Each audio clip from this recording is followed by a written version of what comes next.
جمعے کا وہ وظیفہ عمران طاہر آپ کے لیے لایا ہے، جمعے کا وہ عمل کہ یہ عمل بتانے سے پہلے ایک میں بات آپ کو ایک شعر بتانا چاہتا ہوں، سنانا چاہتا ہوں کہ میں تو خود ان کے در کا گدا ہوں،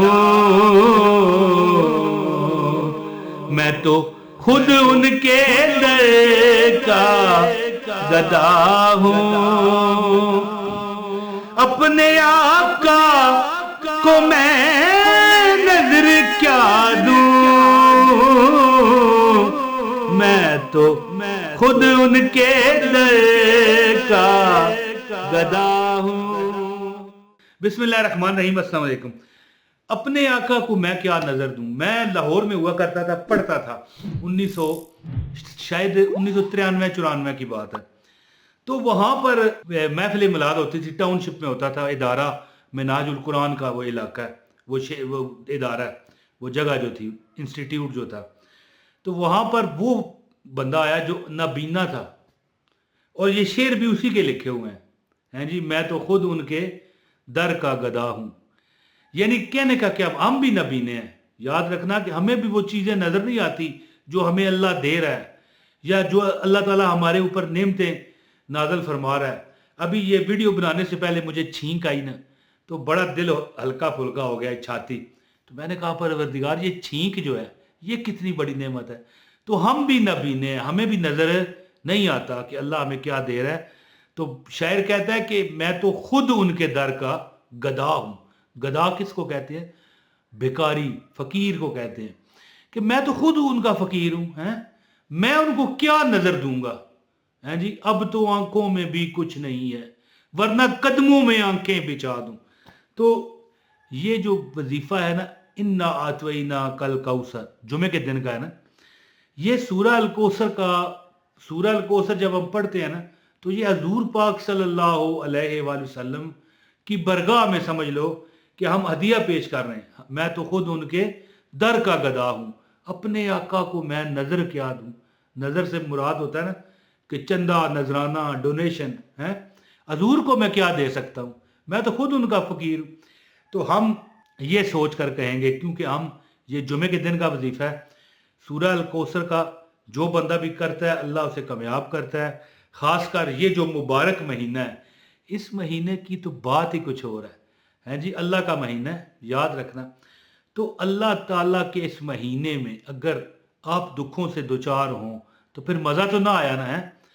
تو ایک ہمت آپ کو کرنی پڑے گی، یہ وظیفہ کر لیں انشاءاللہ۔ جو آئندہ آنے والے مہینے ہیں، سال ہیں، اگلے رجب تک، اگلے اس مبارک مہینے تک اگر آپ کا کام چلتا رہے، پھر دوبارہ بعد میں اگلے سال جب یہ مہینہ آئے پھر عمل کر لیں، تو انشاءاللہ تعالیٰ یہ کوئی مقصد ہے جی۔ مجھے خاتون نے کہا کہ میں اپنے خاوند کو یورپ میں یعنی کام کے سلسلے میں بھیجنا چاہتی تھی، بڑی کوششیں کی، 10 سال لگ گئے، لیکن 10ویں سال چلا گیا۔ کیسے؟ میں نے یہ وظیفہ کیا۔ جب یہ وظیفہ نہیں کیا تھا، لگے ہوئے تھے، چلو بھائی یہ کاغذ لے آؤ، فلاں چیز لے آؤ، یہاں پر سگنیچر مروا لاؤ، یہ والا جناب ڈاکومنٹس لے آؤ۔ لیکن جب وظیفہ کیا، ایک ہی بار میں یہ چیز آگی، ٹھیک ہے یہ ڈن، یہ ویزا لگ گیا، وہ بندہ یورپ چلا گیا۔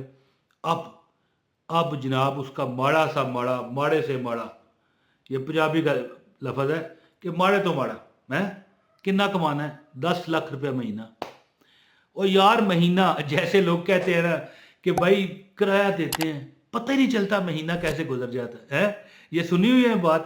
اچھا، اب جب 10 لاکھ مہینے کا آنا ہو، پہلا ابھی جناب آدھے سے بھی زیادہ پڑا ہوا ہے، بلکہ آدھے سے زیادہ کیا 90% پہلا مال پڑا ہوا ہے، اور 10 لاکھ آ گئے۔ تو بہرحال میں آپ کو عمل بتاتا ہوں، کسی بھی مقصد کے لیے، کسی بھی حاجت کے لیے، کسی بھی تمنا کے لیے، کسی بھی مجبوری کے لیے، کسی بھی دکھ کے لیے، کسی بھی پریشانی کے لیے اگر آپ یہ عمل کرنا چاہتے ہیں تو انشاءاللہ اللہ آپ کو توفیق دے۔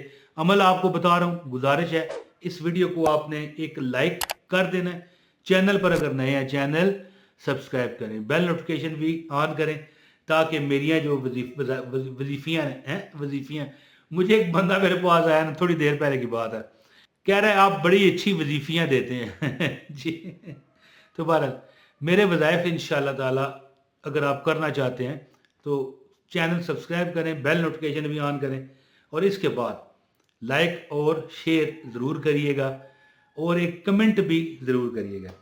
دوستو جو بندہ چاہے اب یہ مہینہ جو رجب کا ہے یا شعبان کا ہے یا رمضان کا ہے، کتنی بات زندگی میں کوئی بھی جمعہ ہو، اگر آپ عمل میں کامیابی چاہتے ہو ہیں، عمل سے زندگی بنتی ہے، جنت بھی جہنم بھی، یہ خاکی اپنی فطرت میں، بولو آگے کیا ہے، نہ نوری ہے نہ ناری ہے۔ علامہ اقبال فرماتے ہیں کہ جب بندہ پیدا ہوتا ہے نا تو کچھ بھی نہیں ہوتا، نہ وہ جہنمی ہوتا ہے نہ وہ جنتی ہوتا ہے۔ جنتی تو بہرحال ہوتا ہے، بچہ جو ہے وہ جنتی ہوتا ہے، لیکن بہرحال یعنی کہ اس کے نہ ثواب اس کے پاس ہوتے ہیں نہ گناہ، تو عمل سے زندگی بنتی ہے۔ بہرحال عمل کریں 1200 مرتبہ، 100 مرتبہ درود پاک پڑھ لیں، جمعہ کا دن ہو، اس کے بعد 1200 مرتبہ انا آتوینا کل کوثر فصلی لربک وانحر ان شانیک هو الابتر۔ ایسا ٹائم رکھیں کہ جب آپ پڑھ رہے ہوں تو پھر وہ درمیان میں کوئی آپ کو جمعہ پڑھنے کی حاجت آ جائے تو پھر وظیفہ ختم ہو جائے گا۔ ٹائم ایسا رکھیں فجر کے بعد نماز، جب آپ فجر پڑھیں نا، ٹھیک ہے، اب اگر آپ سوچ رہے ہو کہ ابھی یہ ٹائم میرا گزر گیا، اب تو جمعہ فجر گزر گئی، اب کیا کروں، تو کوئی بات نہیں، اگلے جمعہ کر لینا۔ جب بھی کرو گے تمہاری ہر حاجت، تمہاری ہر تمنا، تمہاری ہر مراد میرا رب، بولو بھائی، پوری فرمائے گا۔ ویسے کوئی بات نہیں ہے کہ آپ فجر کے بعد شروع کریں، لیکن درمیان میں اگر نماز کا وقت آ گیا تو آپ نماز کے لیے اگر اٹھے تو پھر اب وظیفہ ختم۔ بہتر یہی ہے فجر کی نماز پڑھیں اور بسم اللہ الرحمن الرحیم انا اعطیناک الکوثر فصلی لربک وانحر ان شانیک هو الابتر پڑھتے پڑھتے 1200 بار پڑھیں، 100 بار پہلے بھی درود پڑھیں اور 100 بار بعد میں بھی پڑھیں، کوئی بھی درود پڑھ سکتے ہیں۔ اللہم صلی علی محمد وعلی آل محمد کما صلیت علی ابراہیم وعلی آل ابراہیم انک حمید مجید، اللہم بارک علی محمد وعلی آل محمد کما بارکت علی ابراہیم وعلی آل ابراہیم انک حمید مجید، یہ پڑھ سکتے ہیں۔ صلی اللہ علی محمد صلی اللہ علیہ وآلہ وسلم، یہ پڑھ سکتے ہیں۔ صلی اللہ علیہ وآلہ وسلم سادہ، یہ بھی پڑھ سکتے ہیں، لیکن اس میں وآلہ جیسے ہے نا صلی اللہ علیہ وسلم، اس طرح نہیں پڑھنا، صلی اللہ علیہ وآلہ وسلم، حضور کی آل پر بھی درود بھیجے۔ 100 بار پہلے اور بعد میں پڑھنے کے ساتھ درمیان میں 1200 بار سورہ الکوثر پڑھو۔ بزرگ فرماتے ہیں، اور بزرگ بھی فرماتے ہیں لیکن دنیا کا عزم ہوتا ہے، لوگوں نے بتایا کہ ایک ہی دن میں تمہاری جائز کوئی حاجت ہے، جائز دل کی تمنا ہے، پریشانی ہے بڑی، دل پر بوجھ رہتا ہے، کام نہیں ہے، کاروبار نہیں ہے، پاس نہیں ہوتے، انٹرویو میں کامیابی نہیں ہے، سرکاری نوکری نہیں مل رہی، فلاں جگہ پر ہم نے گئے، وہاں فلاں جگہ انٹرویو دیا، یہ پڑھائی کی وہ پڑھائی کی، کامیابی نہیں ملی، تو یہ عمل کریں، آپ کے دل کے بوجھ میرا رب اتارے گا انشاءاللہ۔ عمل کریں اور انشاءاللہ آپ نے دیکھنا، مجھے خود دعاؤں میں یاد رکھنا ہے۔ اپنے بھائی عمران طاہر کو اب اجازت دیجیے، بہت شکریہ، السلام علیکم ورحمۃ اللہ وبرکاتہ۔